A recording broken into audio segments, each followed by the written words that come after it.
pissed, so let's just get this thing started right away, all right? So, the country of Uganda, every single year, always places in the top 10, 20 worst countries on planet Earth for their lack of civil rights.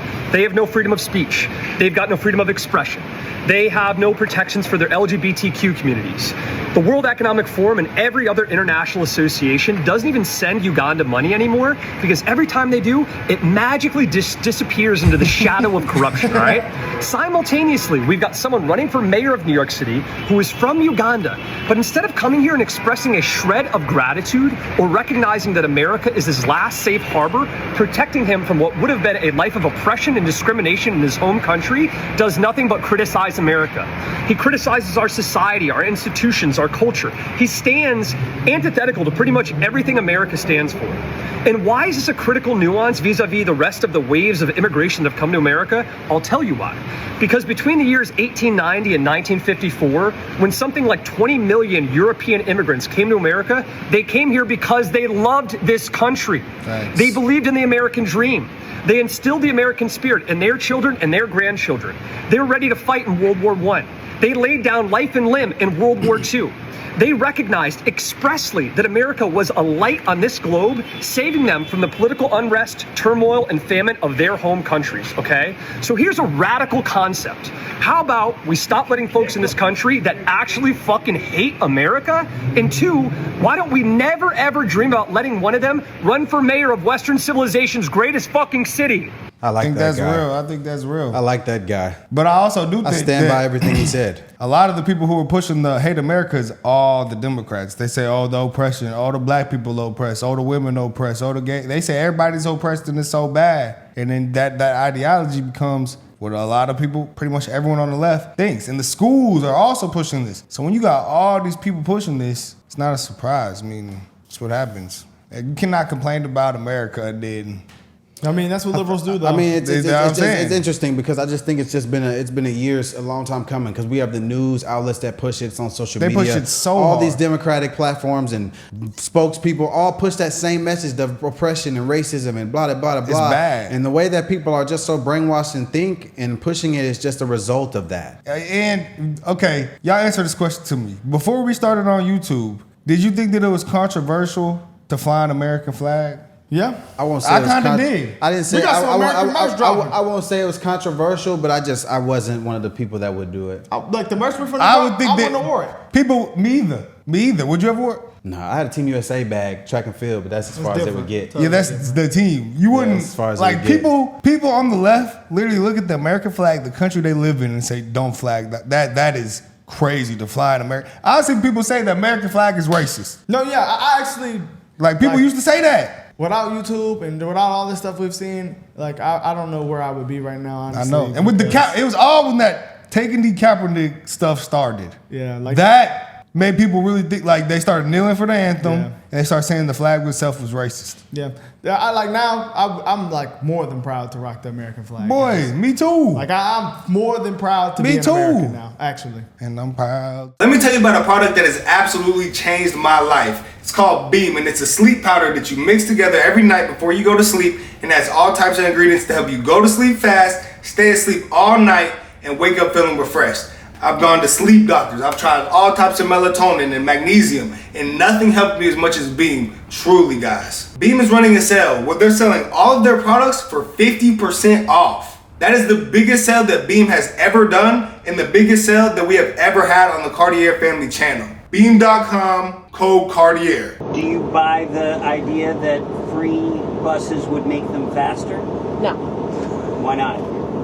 Because more people will ride them, so they'd be even more crowded and take longer to load them. How do you answer that? Because it can't just be making it free alone. You have to be making it free while actually making the infrastructure for it to be fast. So you have to increase service alongside making it free and ensure that there's full use of all-door boarding. Because a lot of the issues of the dwell time at the bus stops is because everyone has to go through the front door. No one's allowed to go through the back door, even though this was something the MTA proposed more than a decade ago. And in Boston, when they did this, they decreased dwell time by 23% on a single route just by making all-door boarding a part of it. But isn't that an MTA thing that you as mayor can't control? Well, we saw with Mayor Bloomberg, he was the mayor of New York City, he built an entire subway station. because that's how much he believed in the extension of the 7 train to Hudson Yards. The city has a lot of ability to influence what the MTA does. It's just that we haven't had a mayor who actually cares that much about the slowest buses in the United States. A day after his big victory, New York's mayor-elect Zohran Mamdani says he's got a clear mandate and he plans to use it. He's promising affordable housing, rent freezes, and free buses. He's just announced his transition team, but as mayor, his actual powers are limited. So can he really deliver? He wants a 4-year rent freeze on the city's 1 million rent-stabilized flats. But to make that happen, he'll need approval from the city's Rent Guidelines Board. And current mayor Eric Adams could still appoint new members before leaving office to make it harder. He also wants to make public buses free and faster, a plan he says would cost around $630 million a year, though some officials put it closer to $1 billion a year.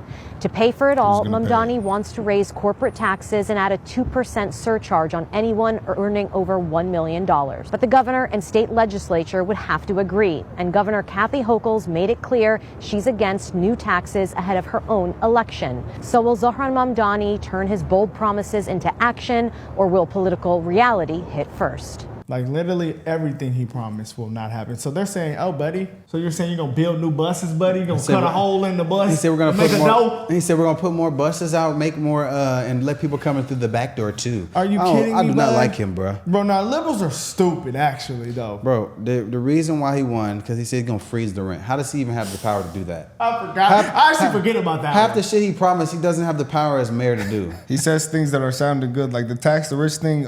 Everyone who's not rich likes how that sounds. The governor has to do that. We already saw the dude said 1% of the population is already paying 50% of the taxes. So that's already happening. Oh my God, this is just crazy. I mean, and when we saw this guy, I didn't think he was gonna win. Like, I mean, coming a little bit closer to the election, but I was like, okay, he does have a shot looking at Polymarket and stuff. But like now, it's just like this shit's real, guys. Polymarket is always surprise me. Right. It doesn't surprise me because look at who he ran against. There was no new faces. Cuomo did a shit job. That's why Eric Adams came in. People died under COVID during Cuomo. Eric Adams shot himself in the foot being pro-immigrant, then being anti-immigrant. And then you got Curtis Silva with the red beret. I don't know who the hell he even is. No idea. So, I mean, it doesn't surprise me. He's a fresh face with liberal crazy ideas in a liberal crazy city. We knew that Mamdani's plans weren't gonna work. Yeah, it's just like, why did she go that hard on them? She said, the more y'all want me to do it, I'm not gonna do it. It's like, I don't know, she treated him like a kid, kinda. Let's let him win. And now she knew that he was gonna win regardless. She knew he was making broken promises, though. But she couldn't have changed it. I guess she could have came out and went against it, but I guess she wants a Democrat, and she was like, I guess everybody's for the guy right now, so I guess let's just let him do it. But this is hilarious. Like the day after, not before. Hey guys, I mean, I know y'all gonna vote for him, but that can't happen. Then right after he wins, she gonna say this.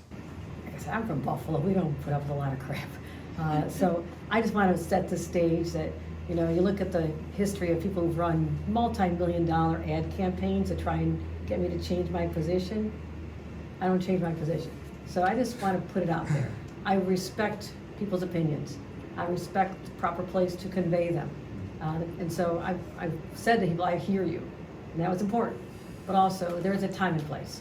And so that's all on that. No, I've had conversations on this trip, but many conversations, I'd say over the summer and the fall, that were important, that led to an understanding of what's in the realm of possibility, shared ambitions, but what is doable is the question. And so, no, we're aligned on so many of these issues. I've made it clear where I have strong disagreements with issues that really do not pertain to free buses, the governance of New York City. If there is a surge of ICE agents and National Guard that do come, perhaps after his inauguration, and how we can be proactive in preventing that from happening. And that's the state I'm in right now, prevent that from happening. So we've had a lot of conversations. So no, I think there's a mutual respect. That's gonna be bad. He said this is a city of immigrants. When the ICE agents come, it's gonna be really bad.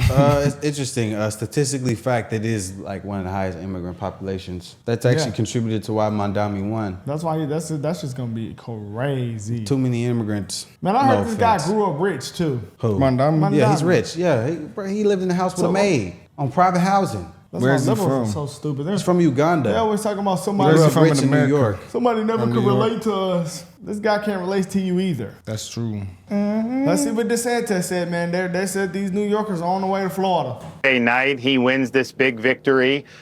He is a Marxist. He also obviously is an Islamist as well, which is increasingly becoming hat in hand around the world. And then a couple days later down in Florida, we've established November 7th as a day to remember the victims of communism. That's the anniversary of the Bolshevik Revolution. And so I have people who have fled communism, and they say, you know what? Those promises remind me of what Castro was selling back in the day. I remember these guys trying to say that. And then what happened to this great island? It became a communist prison. And so we're working hard in Florida to educate our kids about the evils of Marxism and Leninism. And yes, there's less freedom, less opportunity. Mark, there's 100 million dead in the 20th century as a result of Marxism, Leninism. We know his program is going to fail. People have promised this stuff in the past. They've attempted this stuff in the past, and it has failed. And I can tell you, if you are somebody in the NYPD, are you going to want to wear that uniform and risk your life for a mayor that hates you and hates your agency and doesn't think your agency can exist? So I think the economics is going to be terrible, but I think the crime is going to go up, and I think people are going to run for the hills. Damn, man. Yeah, that's going to happen. Those were very, very valid points. It'll be interesting to see what happens. I think it'll be very interesting. I think New York City is now a super Democrat. It's I won't say it's super Democrat. I think it's just like they're the guinea pigs of this democratic socialism experiment. And given the fact that it's already in motion, and I don't live in New York. I'm done complaining about it. But the I just want to see what Part happens. of me wanted it to happen to prove to everyone that is not the wave. This could help the presidential election. He's going to be a sitting duck. He's not going to get anything done. We're going to see what happens. The governor's literally not going to pass any of the shit he's trying to do. We'll see what happens. So, I mean, I don't know what's going to happen, but besides what Ron said, the crime's just going to go up. We will see what That's happens. what helped the presidential election. People are going to stop being police officers. Blue states look terrible. But let us know what y'all think about this in the comments, guys.